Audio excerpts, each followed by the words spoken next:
Hai, Assalamualaikum warahmatullahi wabarakatuh. Salam sejahtera bagi kita semua.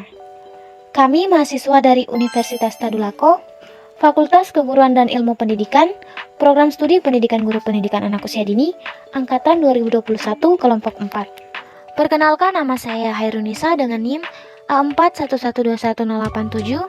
Saya perwakilan dari kelompok 4 akan memperkenalkan anggota tim saya. Yang pertama ada Dela Sinta dengan NIM A411211088.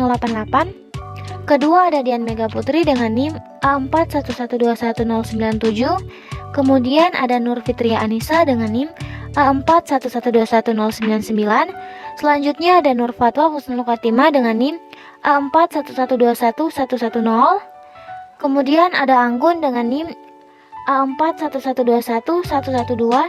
Dan yang terakhir ada Fadila Priyani Hussein dengan NIM A4118043.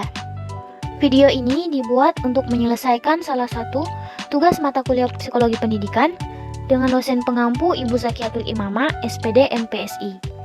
Nah, dalam video kali ini kami akan membahas tentang QAIT, Quality Appropriate Incentive Time. Nah, apa sih itu QAIT? Yuk, simak video ini. Pengertian quality atau mutu. Mutu yang dimaksud adalah mutu pengajaran guru, yaitu sejauh mana penyajian informasi atau kemampuan mampu membantu siswa mempelajari bahan dengan mudah. Mutu pengajaran sebagian besar adalah produk dari mutu kurikulum dan penyajian pembelajaran itu sendiri. Mutu pengajaran merujuk ke beberapa tindakan, yaitu penyajian bahan ajar, pembahasan, dan seterusnya. Aspek terpenting mutu pengajaran yaitu 1. Sejauh mana pelajaran masuk akal bagi siswa.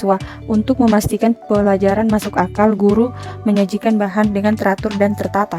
2. Sejauh mana guru memantau seberapa baik siswa dalam menyesuaikan kecepatan pengajaran sehingga tidak berlangsung terlalu cepat maupun terlalu lambat. Misalkan, guru hendaknya sering mengajukan pertanyaan untuk menentukan berapa banyak yang telah ditangkap siswa. Quality of interaction adalah pengajaran yang bermutu, tingkat di mana informasi dan keterampilan disampaikan sehingga siswa dapat dengan mudah mempelajari. Mutu pengajaran ialah hasil dari kurikulum dan dari penyampaian itu sendiri dalam proses belajar mengajar. Kaitannya dengan kurikulum terdapat 3 jenis peranan kurikulum yang dinilai sangat penting, yaitu peran konservatif, peran kritis dan evaluatif, serta peran kreatif. Peran konservatif yaitu peranan kurikulum untuk mewariskan, mentransmisikan, dan menafsirkan nilai-nilai sosial dan budaya masa lampau yang telah eksis dalam masyarakat. Peran kritis dan evaluatif yaitu peran kurikulum untuk menilai dan memilih nilai-nilai sosial budaya yang akan diwariskan kepada peserta didik berdasarkan kriteria tertentu. Nilai-nilai sosial budaya yang ada dalam masyarakat akan selalu berubah dan berkembang. Perubahan dan perkembangan nilai-nilai tersebut belum tentu relevan dengan karakteristik budaya bangsa kita, yaitu bangsa Indonesia. Semua potensi yang dimiliki peserta didik melalui berbagai kegiatan dan pengalaman belajar yang kreatif, efektif, dan kondusif. Kurikulum harus dapat merangsang pola pikir dan pola bertindak peserta didik untuk menciptakan sesuatu yang baru sehingga bermanfaat bagi dirinya, keluarga, bangsa, dan negara. Appropriateness atau ketetapan. Appropriate levels of instruction adalah tingkat pengajaran yang tepat, tingkat di mana guru yakin bahwa siswa siap belajar pelajaran baru karena keterampilan dan pengetahuan ini penting untuk dipelajari. Tingkat pengajaran yang tepat adalah jika suatu pelajaran tidak terlalu sulit, akan tetapi juga tidak terlalu mudah untuk siswa. Pengajaran yang tepat adalah sejauh mana guru memastikan siswa siap mempelajari pelajaran baru. Maksudnya, mempunyai kemampuan dan pengetahuan yang diperlukan untuk mempelajarinya. Sedikitnya, terdapat 4 hal yang harus dipahami guru dari peserta didik. Yang pertama, tingkat kecerdasan, dan yang kedua, kreativitas, yang ketiga, cacat fisik, dan yang terakhir, perkembangan kognitif. Selanjutnya yaitu insentif. Yang dimaksud insentif yaitu sejauh mana guru memastikan siswa termotivasi untuk mengerjakan tugas pengajaran dan untuk mempelajari bahan yang disajikan.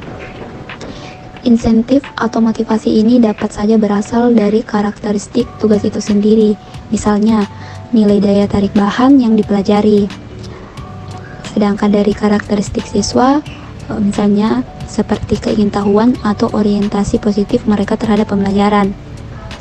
atau dari imbalan yang disediakan guru atau sekolah, seperti nilai dan sertifikat.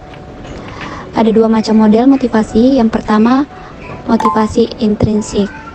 Motivasi intrinsik itu adalah model motivasi di mana siswa termotivasi untuk mengerjakan tugas karena dorongan dari dalam dirinya sendiri, memberikan kepuasan tersendiri dalam proses pembelajaran atau memberikan kesan tertentu saat menyelesaikan tugas. Yang kedua itu motivasi ekstrinsik. Motivasi ekstrinsik ini adalah model motivasi di mana siswa yang terpacu karena berharap ada imbalan atau untuk menghindari hukuman.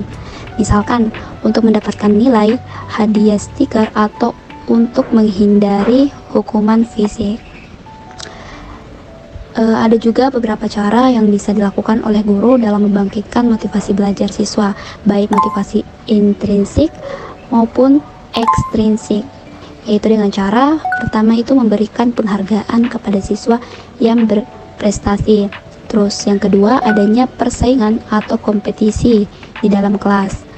Ketiga, pemberian hadiah atau pujian terhadap siswa-siswa yang memiliki prestasi baik, dan memberikan hukuman kepada siswa yang prestasinya mengalami penurunan.